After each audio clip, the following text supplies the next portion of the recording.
Éntrale al debate de la reforma electoral en los foros de Parlamento Abierto. Resumen. Foro 15. Medios de financiamiento para actividades ordinarias. Vamos a comentar, vamos a discutir un poco o un mucho, como nos lo permita el tiempo y las condiciones de este foro, los medios de financiamiento para las actividades ordinarias, sin que se pueda o se deba omitir hablar de alguna otra de las modalidades del financiamiento público, porque van paralelas, incluso la fórmula está construida con base en el financiamiento ordinario. Está don Ramón Hernández Reyes, está también Rodrigo Morales Manzanares, está Ángels Contreras Piña, está doña María Luisa Jiménez Poblano, don Víctor Alarcón Holguín y doña Berenice Arellano Rangel. En concreto, ¿cuáles vendrían siendo las propuestas respecto de esto? Se vienen clasificando en tres partes respecto al cálculo del financiamiento público, que se diferencien los presupuestos de los órganos administrativos electorales con los relativos al financiamiento a los partidos políticos no etiquetados como un solo presupuesto, que se calcule siguiendo la fórmula calculando participación ciudadana de la última elección de diputadas y diputados por el 65% del monto diario de la UMA. Otra propuesta también en este aspecto es la asignación del 2% que sea por separado respecto del presupuesto del gasto ordinario y los demás conceptos de los partidos con registro, y que las prerrogativas del financiamiento de los partidos políticos sean sujetas a los ajustes económicos de forma proporcional a los descuentos que se les hacen a los órganos administrativos electorales. Otra propuesta también importante es que el cálculo del monto relativo a las erogaciones de cada instituto corresponda a un porcentaje fijo del presupuesto de egresos, y también respecto de la aprobación y entrega del financiamiento, que la asignación de los recursos de gasto operativo de los OPLES y de los partidos políticos sean entregados de manera directa por parte del INE a los órganos públicos locales electorales y se lleve a cabo el descuento correspondiente para las multas que sean generadas por parte de los procedimientos administrativos. Otra propuesta también respecto de la afectación del presupuesto del financiamiento para actividades ordinarias consiste en que se realice un catálogo nacional de equivalencias correspondientes a las multas cobradas por el INE en comparación con las cobradas a los estados, porque no es equivalente, ni es equitativa, ni representa la realidad económica de cada uno de los estados correspondientes a las entidades federativas. Y también se propone que se apliquen las multas a los partidos políticos con acreditación en los estados y a los estatales derivados de sus procesos sustanciados, en concreto que el INE sea precisamente quien recoja esos recursos y los transmita a las instituciones de tecnología y de educación, como lo marca la propia norma, para evitar efectos perversos de que los órganos de finanzas de los estados de la República no reporten ese recurso hacia los entes a los cuales va dirigido. Y por último, que los montos que se cobren por parte de los OPLES a los partidos políticos también vayan dirigidos al Instituto Nacional Electoral, y a su vez haga el depósito de manera directa a estas instituciones. Lo que no se ha conseguido desterrar es la sospecha de que la relación entre el dinero y la política sigue siendo perniciosa, y ese me parece que debiera ser el punto. ¿Una reforma para qué? Yo diría que justamente para desterrar la percepción de que el dinero influye de manera indebida en la vida interna de los partidos políticos o en el desarrollo de las contiendas electorales. No parece un reto sencillo. Veamos, frente a la sensación de que en las campañas se gasta dinero de manera excesiva, las reformas, en ese ánimo de corregir distorsiones, también han colocado el rebase de tope de gastos de campañas como causal de nulidad. Ello ha supuesto un esfuerzo titánico para las autoridades para contar con informes de fiscalización en tiempos muy abreviados. Lo que no han logrado disminuir es ni la litigiosidad de las contiendas, ni la percepción de que el dinero sigue teniendo una injerencia indebida en la política. No creo que el problema que tengamos sea un asunto de montos de financiamiento, sino más bien de una correcta y convincente rendición de cuentas. Disminuir los montos de financiamiento puede ser un ahorro engañoso que solo dé pie a la simulación. Los costos de las campañas no creo que se puedan bajar por decreto. Lo que hemos visto en las más recientes contiendas y aún en los comicios de los propios partidos son flujos de dinero cada vez más crecientes. Frente a ello, podemos ensayar una norma más severa respecto a los montos permitidos, pero me temo que no solo las contiendas no van a ser más austeras, sino que la rendición de cuentas que hagan los actores políticos será cada vez menos creíble. De modo que yo creo que de lo que nos tenemos que ocupar es de perfeccionar la rendición de cuentas y estar atentos de que la equidad es un concepto cambiante, dinámico, que cada tanto hay que actualizar y regular. No hay señal clara que la competencia entre partidos políticos sea el resultado del aumento de su financiamiento público, mucho menos que esto se traduzca en el aumento de participación política. Esto es muy importante. También se podría pensar que el incremento del monto al financiamiento público de los partidos y las organizaciones electorales puede ayudar a reducir el abstencionismo y motivar la participación ciudadana. Es decir, a mayor presupuesto dedicado a las actividades de comunicación y persuasión de los partidos y organismos electorales, debe corresponder un mayor número de ciudadanos que acudan a votar en los procesos electorales o que participen pues, en la vida pública y política de nuestro Estado, del país. Y bueno, le echamos un ojo a las estadísticas. Solamente voy a hacer estadísticas 2018, 2012, 2018 y 2021. 2 presidenciales, una elección intermedia. En 2011, del proceso electoral 2011-2012, el gasto del financiamiento ordinario, ojo, ordinario, no estoy contemplando actividades específicas, gastos de campaña, ni gastos postales, etcétera, etcétera, ¿no? Solo financiamiento ordinario. Fue para los partidos políticos de 3.361 millones de pesos en 2012. El nivel de participación que tuvo en 2012 fue de 63.1%. del total de la lista nominal. En 2018 aumentó casi 1,000 millones de pesos el presupuesto a partidos políticos y el porcentaje de participación fue de 63.4%, es decir, mínimamente unas décimas aumentó la participación. O sea, esto no se está traduciendo, ese aumento de 1,000 millones no se tradujo en el aumento de la calidad de la democracia, del nivel de participación política. Aunado a esto, para cerrar las cifras, en el 2021 el presupuesto volvió a aumentar 1,000 millones solo de gasto ordinario y la participación política, bueno, el nivel de participación fue de 52.6%, es decir, disminuyó 10 puntos porcentuales. Claro, la elección 2021 pues es una elección intermedia, generalmente se podría decir que se vota menos porque no hay candidatura a la presidencia de la República, pero me parece que es drásticamente una disminución muy drástica y un aumento pues, de 1,000 millones de pesos.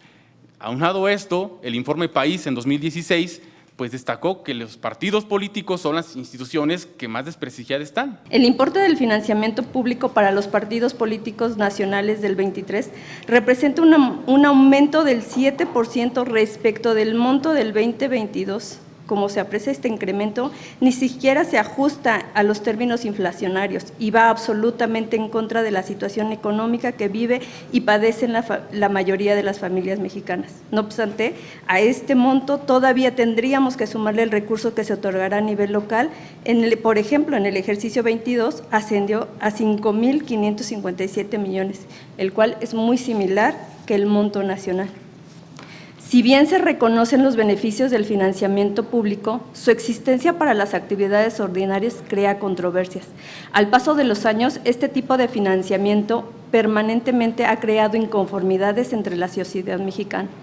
El cuestionamiento se sostiene en el argumento de que además de ser costosa, ha generado una rentabilidad democrática deficitaria. Financiar año con año a los partidos políticos constituye una gran carga fiscal, por lo tanto, cobra sentido fomentar que los partidos políticos, si bien tengan un financiamiento público para sus actividades ordinarias, proporcionen una mayor búsqueda de financiamiento privado para solventar las actividades dirigidas al fortalecimiento y formación de su militancia o al activismo.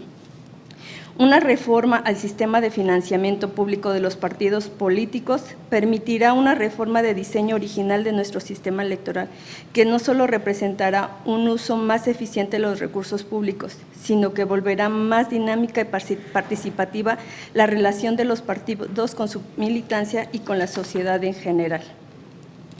Sin duda, la reforma que se discute privilegia la posibilidad de contar con una vida democrática menos costosa y que los recursos que se prevé no recibirán los partidos bien pueden reorientarse a actividades de mucho mayor utilidad y beneficio a la población.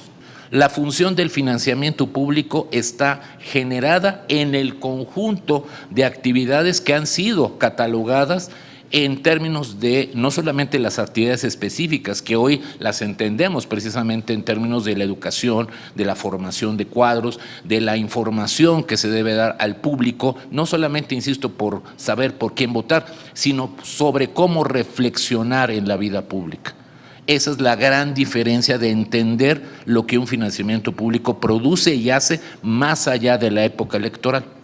Entonces, en ese sentido, la situación que desde luego podemos discutir y se puede desde luego valorar, evidentemente es cómo y de qué manera ese costo o esa inversión pública, que hay que entenderlo así, no es un gasto frívolo, sino es una inversión en nuestra propia condición como país y nuestra expresión democrática, como fue pensado desde 1977, corresponderá entonces efectivamente a lo que podemos hacer con la famosa fórmula, es decir, en términos del criterio 70-30, si la podemos modificar a como era la propuesta original de Morena a principios de la legislatura pasada, de reducirlo a la mitad, es decir, inducir adecuadamente a que los partidos políticos vayan aprendiendo, en todo caso, a reorganizar su gasto, a colocar nuevas dinámicas de prioridad sobre lo que pueden ser grandes consensos que les lleven a un nuevo proceso de debate público,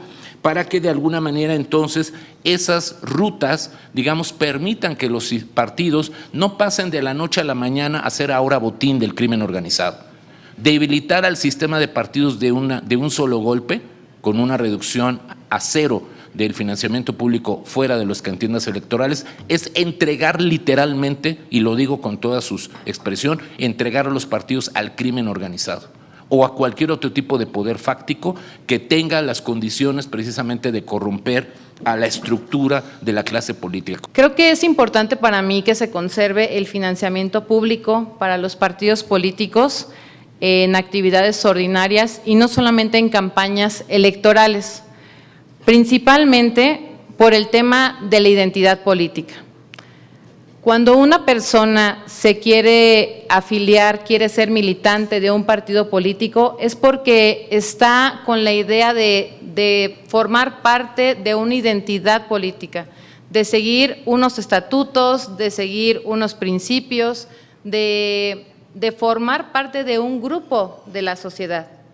Si se quita este tema del financiamiento público para actividades ordinarias, entonces los partidos políticos, como lo marca el artículo 72 de la Ley General de Partidos Políticos, en concordancia con el 76, pues ya no tendría dinero para sus obligaciones estatutarias, para el sostenimiento de sus órganos directivos, para el sostenimiento de sus órganos de dirección en los municipios, en los distritos, en las entidades federativas. Y entonces, pues tampoco tendría dinero para sueldos, salarios de personal, arrendamiento de bienes inmuebles, propaganda de carácter institucional y, en general, gastos de procesos internos de selección de sus candidaturas. Creo que por eso es importante que se conserve, por una parte, el financiamiento público en actividades ordinarias, porque justamente en este interproceso, y ahí paso al siguiente punto, es en donde los partidos políticos tienen la oportunidad de formar a sus cuadros políticos. Concluyo diciendo que el cambio, el quitarle el financiamiento para actividades ordinarias a los partidos políticos implicaría un cambio de sistemas de partidos a un sistema independiente. Recordemos que las candidaturas independientes no tienen gasto ordinario, únicamente tienen gasto para campañas electorales. Básicamente propusimos reducir el factor multiplicando el total de ciudadanos inscritos en el padrón electoral, ya no por un 65%, sino reducirlo a la mitad. Esto es calcularlo con el 32.5% del valor de la unidad de medida y actualización, pero con una distribución igualitaria de ese 100% de dicha bolsa entre los partidos políticos. Con ello se lograría la participación en forma igualitaria de los actores políticos en igualdad de condiciones. ¿Qué opinión les merece esta propuesta de obtención del financiamiento público para actividades ordinarias y su posterior distribución? Yo estoy haciendo en la intervención que tuve hace un momento un replanteamiento en el sentido de que la UMA en automático no sea el factor de manera anual para que se haga el cálculo de los gastos ordinarios de los partidos políticos, sino que sea la UMA vigente en cada proceso electoral, que viene siendo diferente.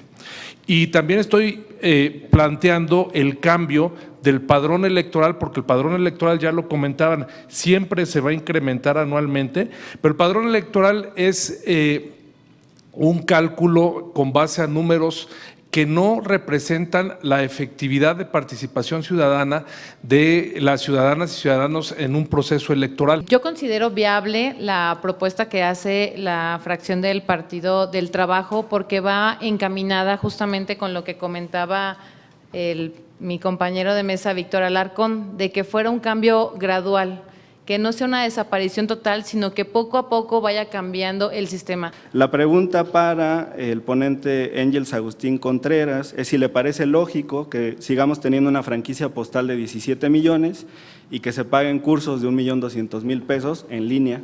Y a la consejera Carol Berenice Arellano sería la misma pregunta. Con una anotación en este aspecto, me parece que no se trata de tener una guerra de privilegios entre partidos y autoridades electorales, sino precisamente de hacer ajustes en todo el sistema político, partidos, institutos locales, tribunales locales y también a nivel nacional. No me parece lógico, pero aún más grave, yo creo que en esta reflexión, y aguda reflexión debe de ser, es que si esos cursos o lo que se gasta, lo que destinan los partidos políticos, precisamente se ve reflejado en la calidad democrática del país. Y bueno, ya no pedimos tanto, porque luego calidad democrática es un término polisémico o abstracto. ¿Se ve reflejado en la participación democrática del país? La verdad es que no. Más que verlo como algo malo, pues creo que es un área de oportunidad que ya se está detectando aquí, que hay financiamiento pues que no en estos tiempos actuales ya no es usado por los partidos políticos y que tendría que evolucionar y modificarse pues esta parte legal. Y de acuerdo en los ajustes, como yo también lo comenté, dije los partidos políticos tienen que tener ajustes y también los órganos electorales. Yo creo que uno de los grandes retos aquí, como lo estamos observando, es los partidos políticos no tienen educación financiera. Y una educación financiera tiene que partir precisamente de, por ejemplo, si ahorita se acaba de mencionar, pues sí, la aprobación de los 6,000 millones de pesos, no hay una disposición que nos dice de manera automática que los partidos políticos en este momento deberían estar presentando un plan de trabajo y de un presupuesto. ¿Cómo podemos determinar los límites del financiamiento público para los partidos políticos sin que esto implique establecer un sistema de financiamiento predominante privado por los riesgos que esto trae aparejado? Una de las partes positivas de la iniciativa que tiene que ver con el gasto ordinario podría armonizarse con lo que también se quiere hacer con el aspecto o lo que podría tener la implicación de su pregunta, es generar padrones de donadores, es decir, con la idea de que las contribuciones que efectivamente son emanadas de la iniciativa privada tengan también una temporalidad, es decir, yo debo tener un calendario al año para yo recaudar dinero, es decir, en donde con las reglas que sí se están proponiendo, es decir, tipificar cuál es el origen, la cuenta, de dónde se recibe, a quién se recibe, para qué propósito. Su comentario de esta democracia participativa en la que, como él lo señaló y lo comprueba el Grupo Parlamentario de Morena, no es necesaria la excesiva asignación de recursos públicos. Me parece una falacia a mí que se pueda decir que necesariamente el financiamiento a los partidos políticos ha sido el factor matriz para impulsar la participación y vaya, todo el sistema de partidos políticos, ¿no? Yo creo que eso no es cierto. Además, tampoco es cierto que se vea reflejado el nivel, como ya lo comenté, de contribución pública o recurso público que se le asigna a los partidos directamente, o que haya una relación con el nivel de participación de la ciudadanía. Ya ni siquiera quiero hablar de calidad de la democracia, ¿no? no lo hay. ¿Cómo convencer a los ciudadanos que demandan menos recursos a los partidos políticos que sus impuestos están en buenas manos? Otra pregunta, ¿el dinero es igual a democracia? ¿Podríamos esperar mayor sensibilidad de los partidos políticos para gastar de mejor manera sus recursos? Pasa el caso de que los partidos políticos no ejercen el presupuesto que tienen para actividades específicas y lo regresan.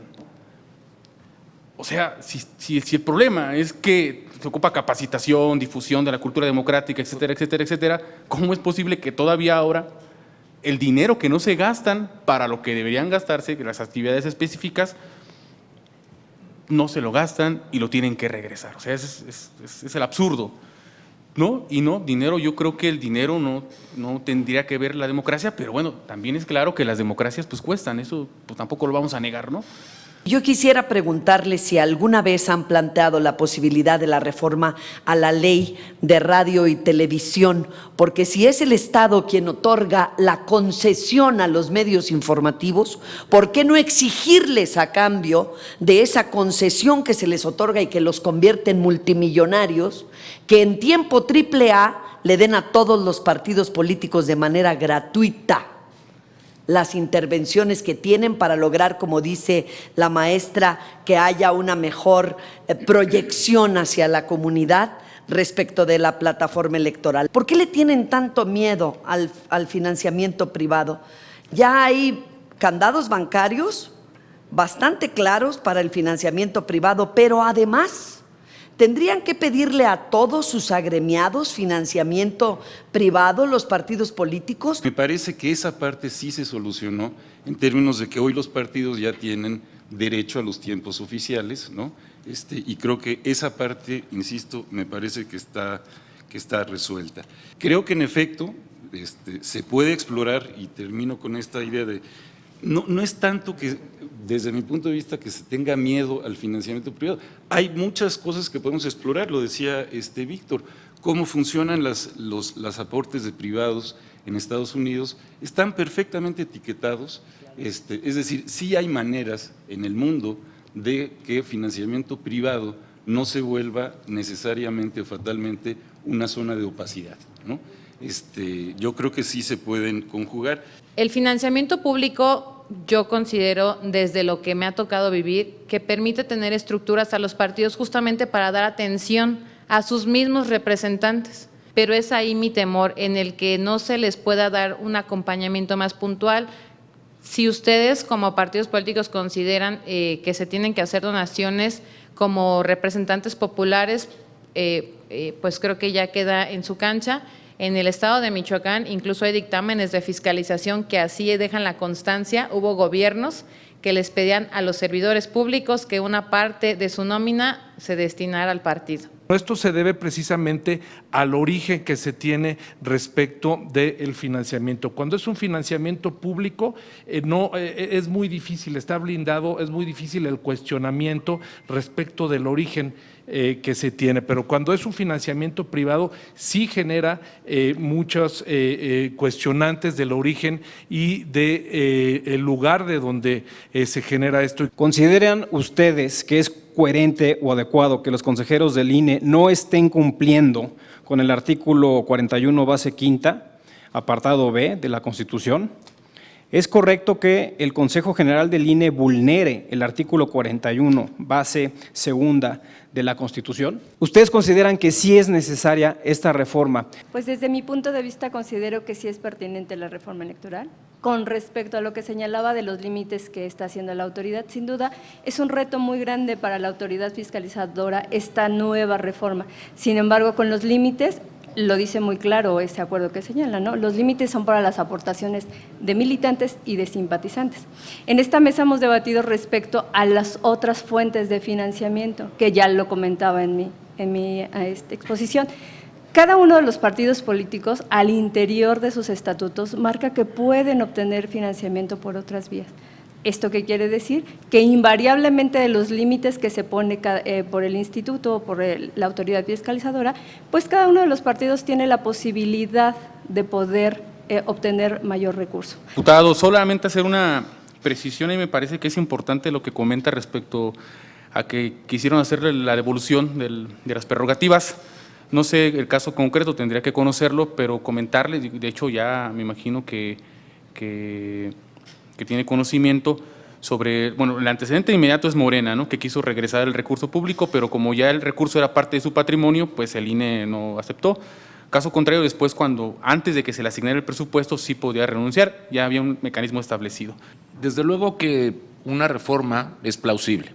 Todo esfuerzo por perfeccionar nuestras instituciones debe ser plausible y no se debe ver más que en ese sentido. Desde luego, los actores políticos que no son ángeles, tampoco son demonios, pues obviamente ustedes tienen, ¿no?, la responsabilidad de definirse o autocalificarse como así se vean ustedes mismos, ¿no? Desde luego, uno de los principales elementos, uno de los principales factores que también desde luego tenemos que considerar es que tampoco nuestras autoridades electorales son infalibles, ¿no? Tampoco son santos ni son demonios, también evidentemente en un sano juicio crítico a su desempeño. Resulta muy difícil que todos los actos o todas los sujetos sancionables y las conductas sancionables tengamos que esperarnos a una reforma electoral para el efecto de tratar de igualar las conductas a preverlas en la propia norma. Creo que la función del sistema electoral es precisamente eso. La obligación que tienen los órganos administrativos electorales es, cuando algunos casos que no estén previstos por la ley,